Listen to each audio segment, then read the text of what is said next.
Hey guys, Cameron with C-Beam Reviews here, and I would not be a comic book channel if I didn't talk about Stan Lee's passing today. I had the pleasure of meeting Stan Lee on several occasions. First time I met him was back in 2012, which was at these were all at conventions, by the way, but it was at a convention in Chicago, and I hadn't met him before. This was before he turned 90, and it was at an intimate meet and greet, and it was wonderful because I was pretty much on the front row, and there was less than 40 of us in the room, and so he walked around and he got to talk with everybody, and he talked a lot longer than he meant to, but he didn't care because at the time he loved the fans, and he had his go-to one-liners and he had his jokes and everything. And after the meet and greet, he signed an item from everybody, and he took a picture with everybody with their own camera. And this was back when he was in pretty good health, so he shook everyone's hand, and it was a nice event. And he also, because of what I signed up for, I also got something else signed, and I also took another picture with him, but that was at a separate event. And then the next time I met him was actually last year. I met him again in Dallas. It was the last time that he did a convention in Texas, and they had it was another intimate event, although it was slightly bigger.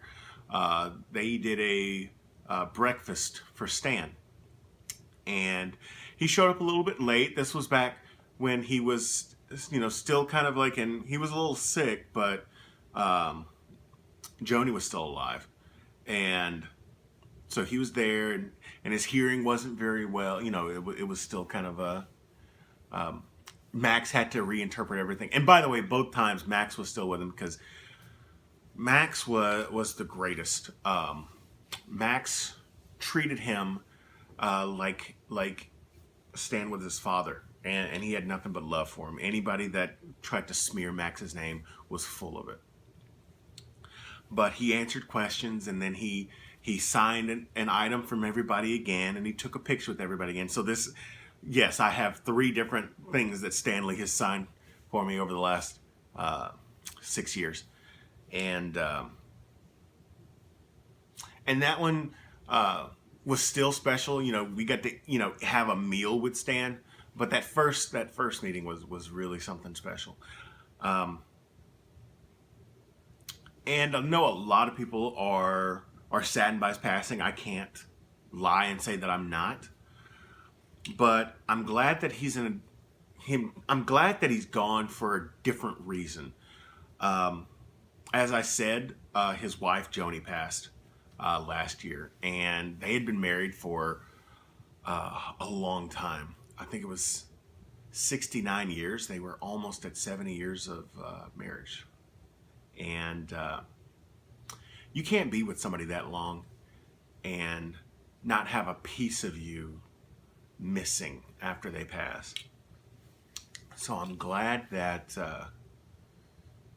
he can now be with her. Also, the people that took her passing as an opportunity to swoop down and try to get everything that they could get, I'm glad that they no longer have the chance to take advantage of him. He may not have been the greatest person in the world, okay? I understand the history. But that doesn't mean that you should come in and have greed be your motive to get everything that you can get. So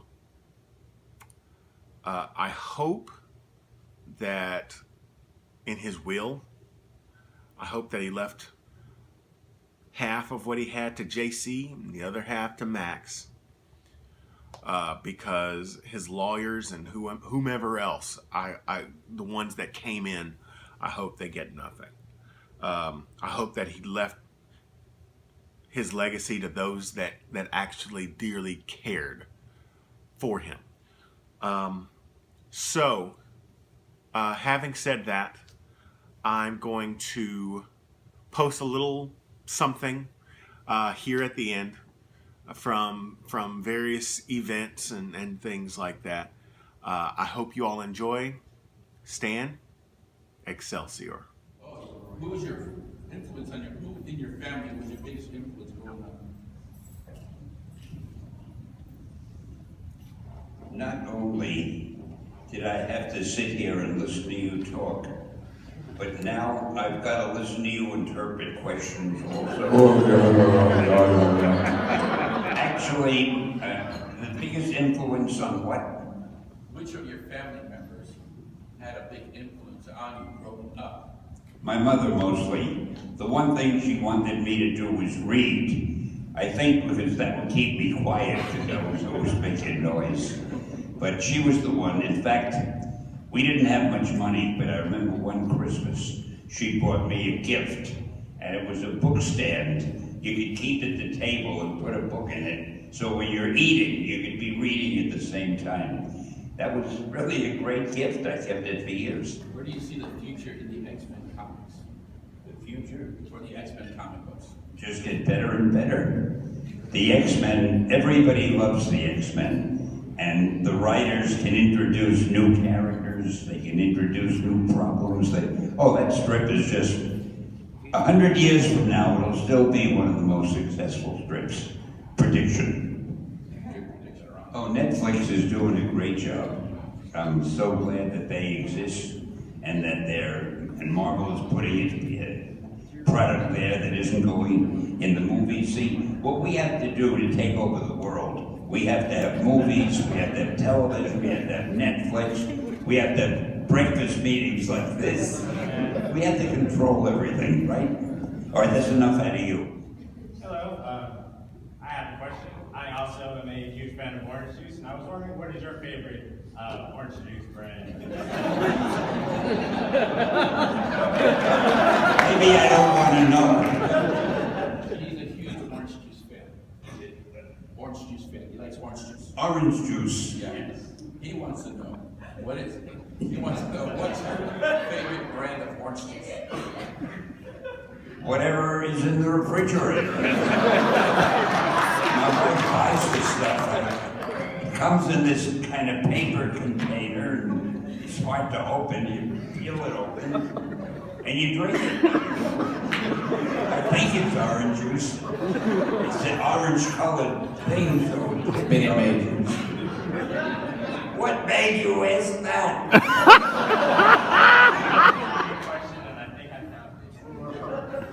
He's probably going to try to market you out to one of the orange juice companies.